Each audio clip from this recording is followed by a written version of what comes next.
Hi, welcome to a new video. Last time I walked up the copper mines by Coniston, which was absolutely a great walk. Unfortunately, with my spinal problem, it was a bit difficult going up those hills and everything, but it was lovely views. You just couldn't fault it. And there was a lot of waterfalls, a few caves, there was even a museum. And then I was on my way to Blackpool, but unfortunately, my back just wouldn't let me drive that far. So in the end, I ended up stopping by Coniston Water, which is where you join me today. So let's get on with the video in the next morning. Well, good morning. I had a really good night's sleep. I literally fell asleep. Must have been about 7 o'clock. I woke up like twice in the night for about half an hour, but that's it. And I woke up then at 5, so my body must have needed it. Still hurting this morning, but it doesn't matter. It's the way that it is. We've got about an hour before sunrise, so I'm going to go for a little walk, kind of where I went yesterday morning, because this is, like I say, where I pulled up. And just instead of going up that hill a little bit, just follow it down. The clouds, there's little gaps slightly, so there's probably going to be no colour, but at the end of the day, that's what I love, is like my sunrise photography and sunset photography, well, just photography in general. So I'm going to go out anyway, so let's get out there.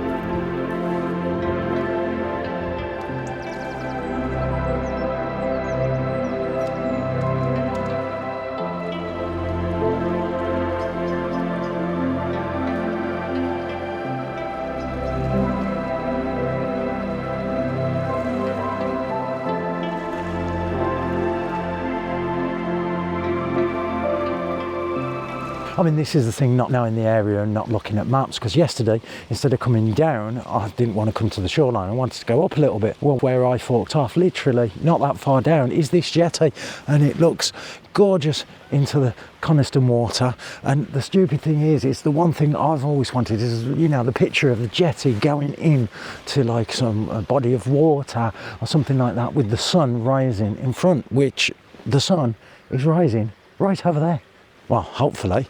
So yeah, we've got a cloud, but I don't know. So what I may do is I'm going to have a quick walk just a little bit further around, but then basically the idea is to come back to here, because like I say, it's one picture, one photo I've always wanted to get. So anyway, let's have a look. Well, it's gorgeous this morning, gorgeous.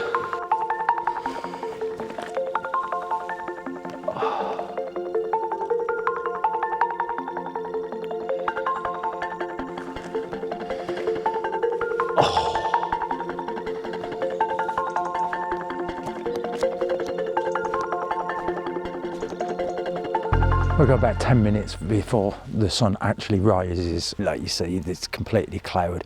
And I've started walking a little bit further, but like I say, the shot that I've always wanted is that. And if any colour does happen, I want to be back that way. So I'm just going to quickly walk back that way. Well, quickly in my sense anyway. And then I may come this way just after, see if we do get any colour. That's what I really want anyway.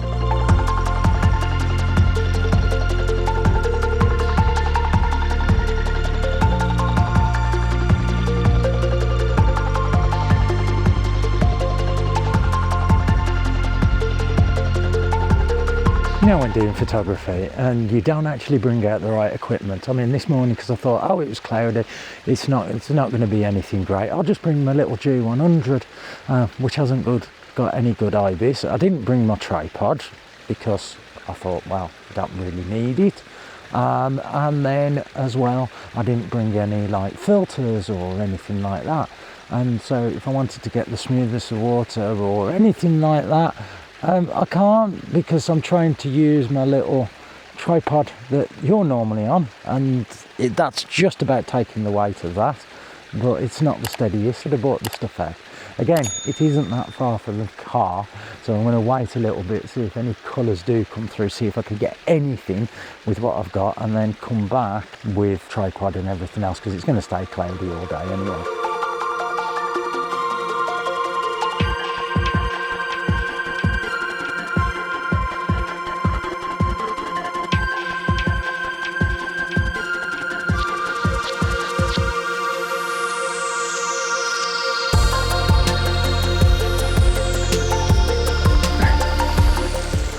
I've been going from one bit to another bit to another bit just to see if I can get the right kind of shot. I mean, I was hoping, we're half an hour after sunrise now, I was hoping there would be some glow in the sky, but in the clouds, but really nothing, which is a pity because this is the kind of shot that I've always wanted. But again, I didn't bring all the right equipment out, but it doesn't matter as long as I get something. And again, even like I always say, if I don't get a good picture, it doesn't matter. I've experienced this, and again, knowing where this is now and where the park up was, and then it's literally a 10-minute walk, that I can come again here at another time, because like I said, that other place I would like to go. And again, this is the thing, it's just like I said, unfortunately my body doesn't like me that much to do these, but I mean, it's a lovely experience just to be out in the morning like this. You know, it's very quiet and still. Like I always say, I love coming out for sunrise. It's like I say, it's always peaceful, you know, and calm and everything else. And I do enjoy this, and that's the thing. It doesn't matter if the pictures are rubbish or anything else, that I didn't even come out with the camera and just me phone. It wouldn't make any difference, because you just can't beat this, can you?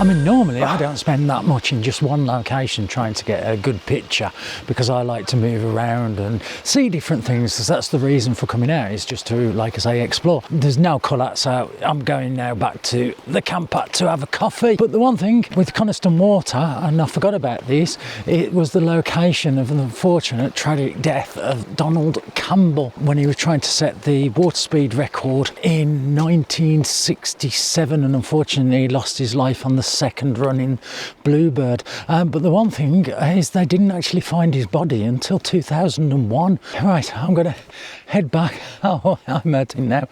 I shouldn't stay into one place for too long. Right, let's go and get a coffee.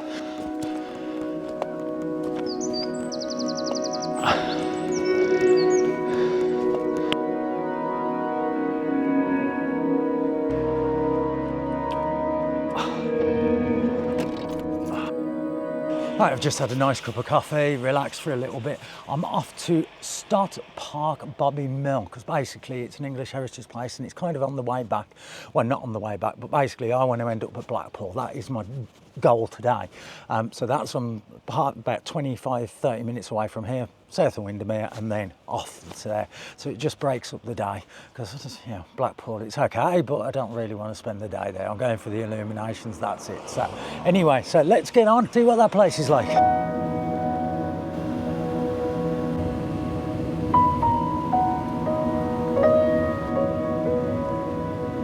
Right, slight change of plan. This is the thing with having the camper and just driving around. I've just come past Haverthwaite Railway. I came there years and years and years ago with the kids when you was younger. I've took some Lego pictures, or the little Doctor Who ones there. And I mean, it was really nice. It was Halloween at the time, I think, around about the same time of year as this. But basically, I'm at Lakeland Motor Museum, because it was on the way, and I thought I'd seen it and I forgot about it. So we're going to have a visit in here anyway.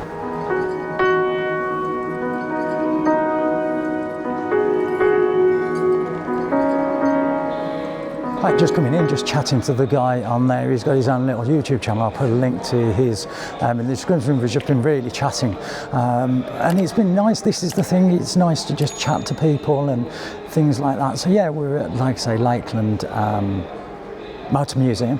It says there's over 30,000 exhibits. We've got all different cars. It's a one-way system that goes around, so we're just going to have a wander and just see what's here really, and just admire the old vehicles. The delivery van behind me here reminds me of, I've got some little toy cars that I sometimes take out, because if you don't know, I take out like Lego figures and little toy cars and bits and pieces to take photos wherever I've gone as well. So yeah, I mean, this is absolutely brilliant here with all the different cars. It's lovely. You could probably, for me, you could probably spend hours here. I know other people couldn't, but yeah, it's so far I haven't even got like 20 feet, and I keep stopping and starting.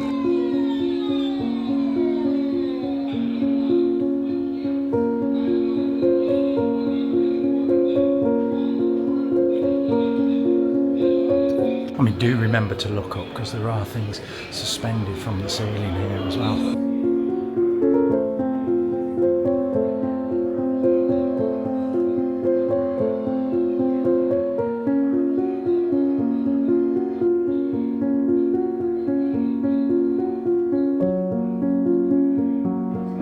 I like as well, like with here as well as other places with the different museums, is you've got like the shop fronts and then you can see inside and with all the tools, especially like there's a sewing one there, but like the fronts here, like with all the toys, the toy cars in it as well. So it's just really nice. It's like a step back into time.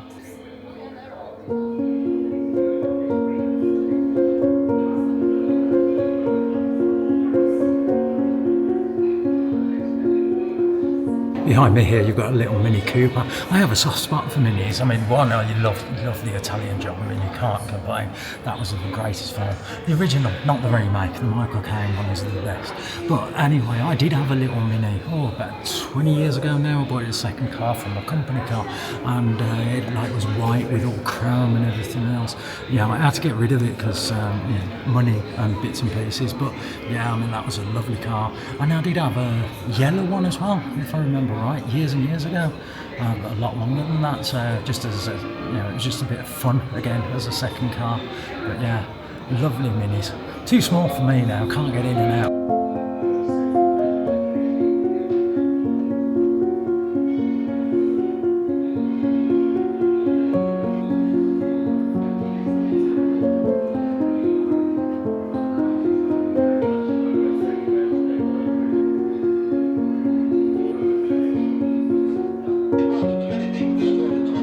I mean, there are some unusual cars here. I mean, just look at that little thing, which is a 1965 Peel Trident. I mean, every car has information on it about when it was released, the prices, about the company, and all different bits and pieces. You could spend, like I say, hours here just looking at everything and reading everything. Yeah, if you're into your cars, it's one place to be. I mean, I've been to like different places, like there's one in Button-on-the-Water, and I mean, by me, not that far away, is the Motorcycle Museum at Gaydon. Is it? This is one place I've never been to. I mean, because it goes by year from oldest to newest as you're going round. I mean, we're getting into like my era now. Like, I mean, we've got here behind me a like 1979 Ford Fiesta, which I did have a Fiesta, I'm sure I did. I can't remember now. I've had so many cars since the age of 18.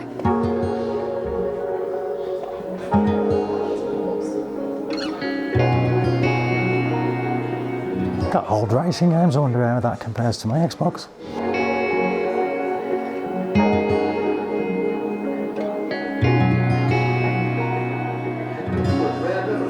Got a fair few bikes here. I mean, that's one thing. At the age of 50, I've never been able to ride a push bike. Weird, isn't it? I just never learned as a kid. I did try about 20 years ago, and I kept falling off, as my daughter would always say.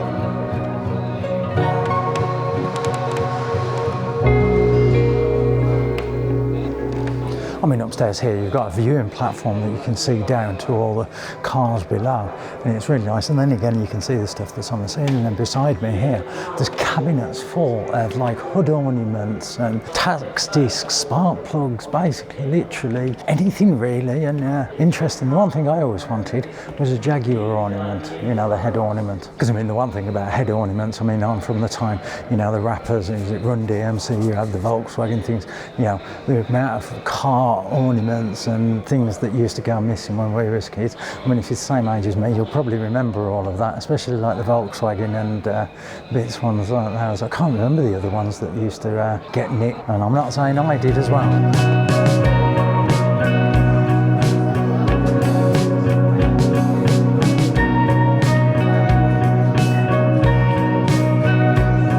Pedal cars behind me here. I mean, that's one thing I would have loved when I was a kid. The only problem is with pedal cars is you've got to have the room and the space to do it, and like the garden.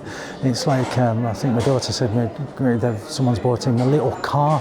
I mean, he's 18 months old, like a little one, but like they said, they've got no real place to do it. They've got a car park out the back, but it's not the best, and my garden isn't big enough. Really nice, these, some really old as well.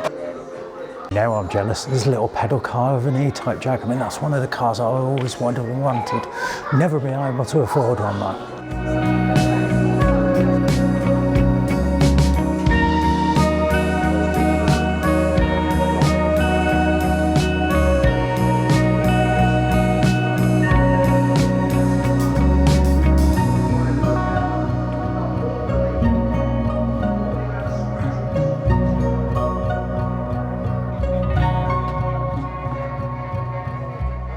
you've got the DeLorean there as well. Remember, Back to the Future.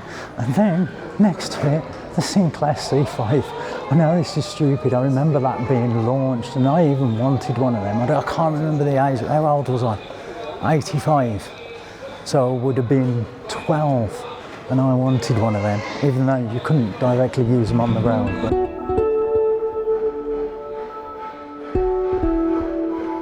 got there a Ford Sierra RS Cosworth. I remember one of my customers when I was about 20, he'd got one, or I think his son had, and basically I got to drive it for a day or two, and I mean, God almighty, did it scare the crap out of me. I was used to, what car did I have then? Austin Montego, 1.8, 2 litre petrol, something like that. But yeah, they're really nice though. I mean, I remember them being rally cars, or was that the Escort? I think that was the Escort, wasn't it? Can't remember, because I did have an Escort, and yeah, it was only a 1.3, but I'd put the spotlights at the front, the spoiler at the back, so it made it look like, you know, the Cosworth or the RS, I can't remember. I mean, just remembering cars, and again from films, I mean, you've got a Corvette here, I'm sure. Wasn't one of these in Smokey and the Bandit? Again, that's going back, isn't it? Again, you should watch some of these older films, especially the ones with cars in, because they were really good. I mean, like Smokey and the Bandit, a classic film. Convoy is another one. I mean, was it Chris Christopherson died recently as well? But yeah, that was a good film. Okay, that's to do with lorries, but it's the same thing. It's transport, isn't it? Okay. Yes, thank you. It's really interesting. Right. Thank you. Plenty of footage. I've got a fair bit of footage, yes. Yeah, just it's. I mean, Fun and games editing now. Oh yeah. Well, I came up on Tuesday. I would have left the Midlands at 4 o'clock in the morning. Right. So I have literally filled a 256 gig card near enough.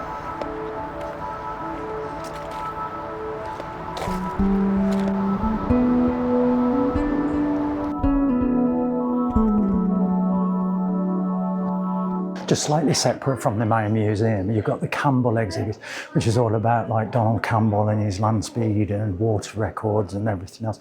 I mean, behind me here, there's all the information on the wall, as well as the cars here. I mean, the car, you know, look at the size of the wheels on it, it's absolutely amazing. But yeah, it's a great place if you just want to know about that, because I mean, he did so many land and water speed records. And then unfortunately, like I said this morning, where I was at Coniston, he lost his life there. But yeah, very interesting.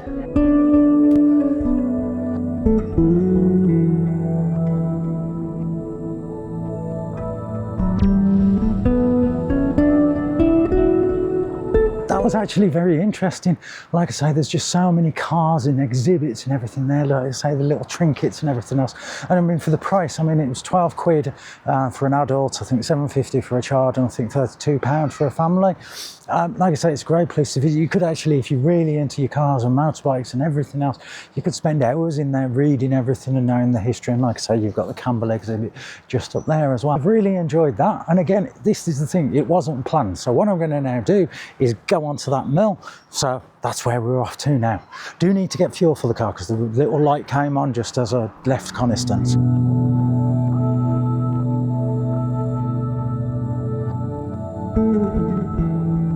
Got to say, there is like a little cafe as well as seating outside, so you can sit even next to the river on a nice day, even a day like this. I mean, you can see I'm only in my jumper and it's still warm as well. And I mean, we're the beginning of November now.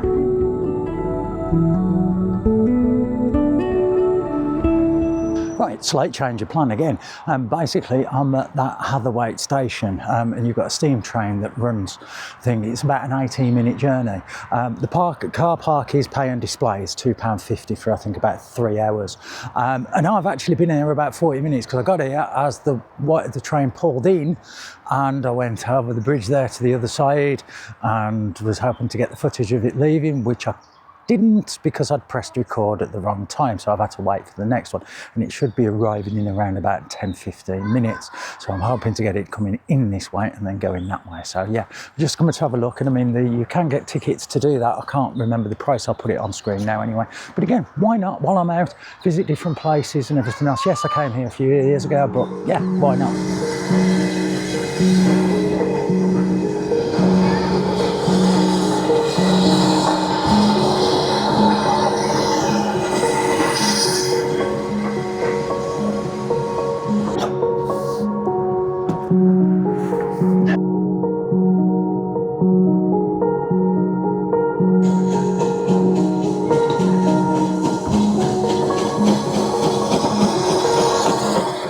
you go, that was coming into the station. Then from this way, it actually comes in like reverse, the actual engine itself, and then it's moving, it went down, then come back, and then coming this way. So it's facing forward, going that way. Now, yes, I could travel on this because, like I say, it's an 18-minute journey that way and that way. Like I say, I can't remember the prices, but like I say, for steam trains, I've got the Chasewater Railway, the Heritage Railway by me. Yes, this is more scenic, but at the end of the day, you know, I'm not here to do this. I'm here to just try and do as much as I can. So hopefully this time I'm going to press record so it captures it going this way. Hopefully.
I hope you enjoyed that, it going past then. I mean, it was deafening from where I am because you can come over the bridge and there's a few little tables here so you can sit down as well. I mean, there is a cafe and everything in there. But yeah, I mean, the steam as it just come up just before it went and everything else. It's lovely to see that. I mean, it's nice to see these kind of things. Like our history still in use, like the one at the copper mine, like the motor museum and everything else. So yeah, anyway, so now we're back off to where I was originally going this morning, and I forgot it, the mill, but I've got to get fuel, like I said. So that's what I'm going to do now, then get there, and then hopefully get to Blackpool tonight, because at the moment I'm doing more other things, and again, not that much photography today, but it doesn't matter. Again, like I say, I'm just sharing these and just getting out and about, and that's it.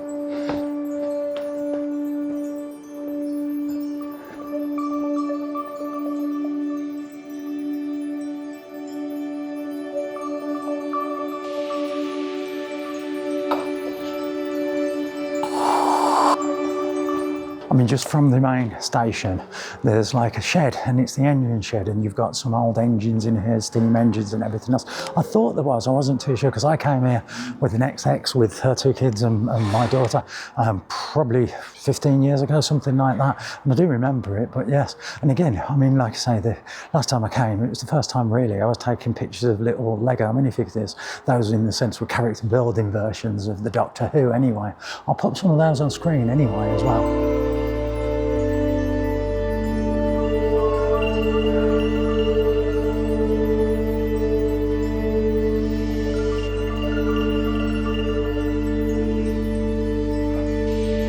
I mean, yes, I've just seen one go through and been literally by the side of it, but you just don't realise the size of these things until you actually can literally near enough touch them and be right by them. Yeah, what's the word? Majestic. Isn't it majestic? Something like that. Yeah, they're just really, yeah, just amazing.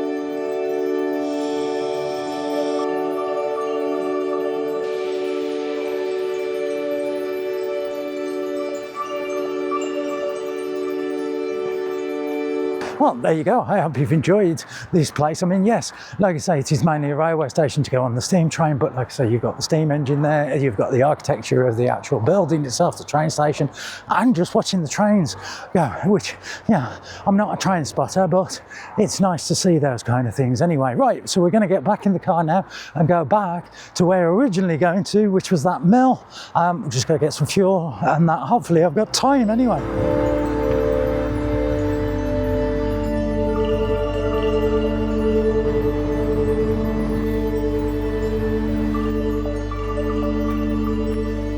I've arrived at Stott Park Bobbin Mill, I think that is right. Basically, the main car park's just there, right by the thing. There is some disabled spaces, which I'm glad about because, like I say, my legs aren't doing too well. I'm having to take so much drugs to get me moving. It's worth it anyway. So we're going to have a look around anyway. This is English Heritage. To have a look around, it's actually guided tours. I'm lucky because it's around about 3:05 at the moment, and the next one's at 3:15. Then the shop will be closed, but that's not a problem. There is a guidebook available as well. I think that's £4.50. I'll put the prices on screen to get in. Then you have a look around the mill because, like I say, I'm English Heritage, so it's free to get in. Well, it's not free because I pay my membership, you know what I mean. So anyway, there's a little building by the side here, so I'm just going to have a look in there for 5 minutes and then go back in there for the guided tour.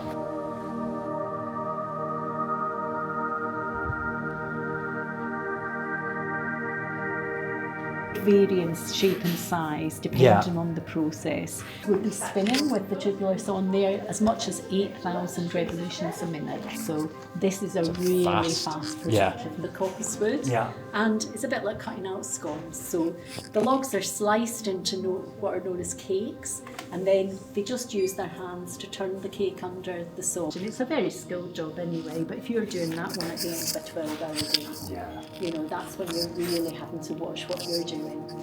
If the belt was turning, you can see our belts unfortunately snapped there, but if the belt was turning, that would have been spinning about 3,000 revs a minute. I'd like to have a quick look at the steam engine before we... It's in 1880 when they were building the new lathe shop, and it was an additional source of power. Actually, if I took you back to 1880, it wouldn't look all that much different because it's the original line shaft and the original Victorian. This is where they would have bored the bigger pieces of wood.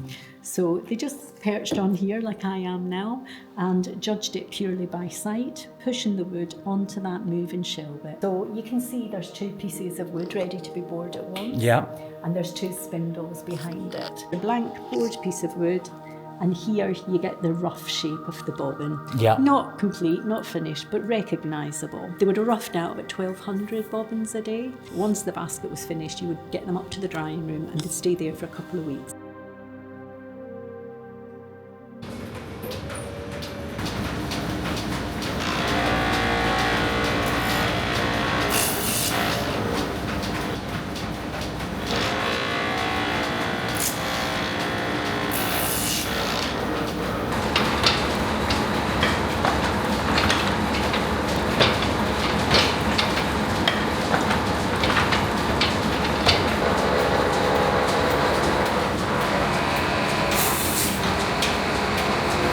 So originally this was the lathe shop, so we're above where we started, and there'd been 25 lathes set in around these benches near the windows, set into it. So you'd open the door and you'd throw in 1,000, 2,000 bobbins at a time with a big lump of beeswax or paraffin wax. Then you're going to send them off to the apprentices would be sent with a big lump of grease in their hands, and they would go along there oiling the bearings on the line shaft. That was a particularly horrible job to do that. If you were lucky, you'd do it in the morning. But Stott Park was a working mill for 136 years. During that time, they made over 260 different types of bobbins. Well, when I said it was a mill, I forgot, because the word's in there. It's a bobbin. It's all about bobbins. And you wouldn't think that that is a very interesting subject. But basically, the guided tour, the lady shows you around, I forgot her name. I was like the last person to go in, and it was only me. So, and normally I don't like guided tours and that, but it was really, really interesting. Just about bobbins, you just wouldn't think, and it just shows you the different bits of the way it was going from the one machine to the next, to the next, to the next, and everything else. So yeah, like I say, it was really interesting. So if you are here, like they say, they're coming to the end of the season, but it is definitely well worth a visit to here. I mean, there are grounds that you can walk around as well. Like I say, I can't do that today because I've got to still drive and I don't want to push myself too much. But yeah, like I say, brilliant place. The lady, like I say, I forgot her name, and she was so informative and everything else. And like I say, just bobbins. But yeah, interesting. Right, we're on now to Blackpool to see the illuminations. So let's carry on.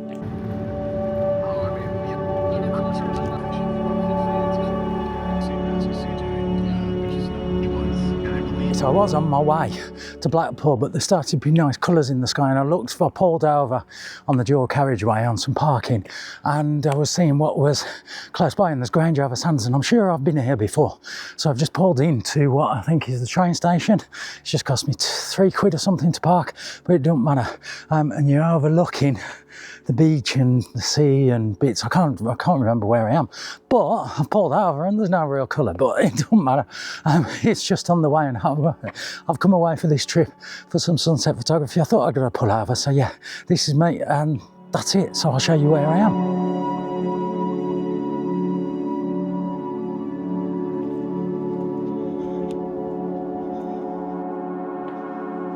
I actually have been here before, because the XX, when I said about her kids and my daughter, and I remember coming here because I remember my daughter was walking along here or something, and she dropped her glasses, and we had to come down into this like marshy bit and try and find them. I remember that. So Chloe, if you're watching, do you remember that?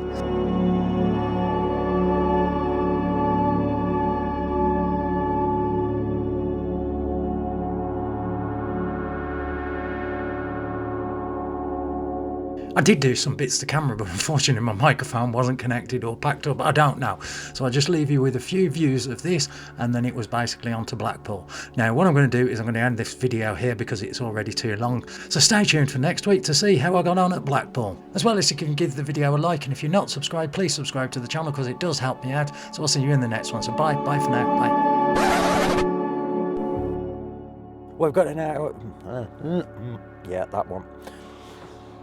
Oh shit. And I can't. Right, getting straight at Stott Bobbin Mill. Stott Park Bobbin, something like that anyway.